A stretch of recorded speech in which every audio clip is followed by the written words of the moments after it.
grief is difficult. It's just, there's no two ways about it. It's difficult. I can share a little bit of what helped me.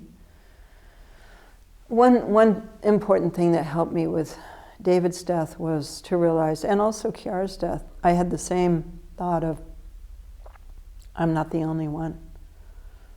And I thought of all the third world women who lose babies all the time after all that effort of pregnancy and birth and so on. And that I was fortunate as a Western woman to not have that fear generally. But so that feeling of, I'm not the only one. One of the things that helped me with David came out of a song that we sing at the end of practice called Taking Happiness and Sadness Onto the Path. And it's basically a song that says that whatever happens, I'm happy because I have the Dharma. If I die, I'm happy because I can enter the Dharmata at the moment of death and so on. So there's a line that says, if I'm sad, I'm happy because I can take the sadness of all onto myself and free them from sadness. And so one night in the grief time, I think it was probably maybe 8 or 10 months into it, we were singing that song and I thought, take the sadness of others onto yourself if you're sad. And I thought, I can't do that. It's too much already. I'm barely surviving. I couldn't possibly take more. I felt like I was in a pressure cooker every day of grief. And then I thought, well, maybe you should try and just see what happens.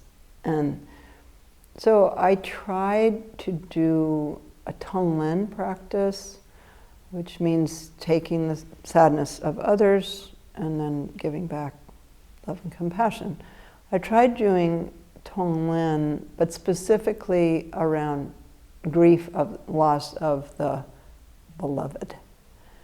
And so when I did that, I had the experience of when I take on, or imagine the suffering of others, and of course others have lost their loved ones in worse situations too. Take that on and then give back compassion. My paradoxical experience was that I felt less oppressed by my grief. My heart opened, the pressure cooker top came off, and I began to feel some space around the grief and also empathy for others. And so it was very paradoxical because it didn't make sense to me, like, how can I take more? But somehow it was the release of the ego fixation, which is there also in grief, and into compassion that was a relief for me. So that's something that I would recommend to someone experiencing grief.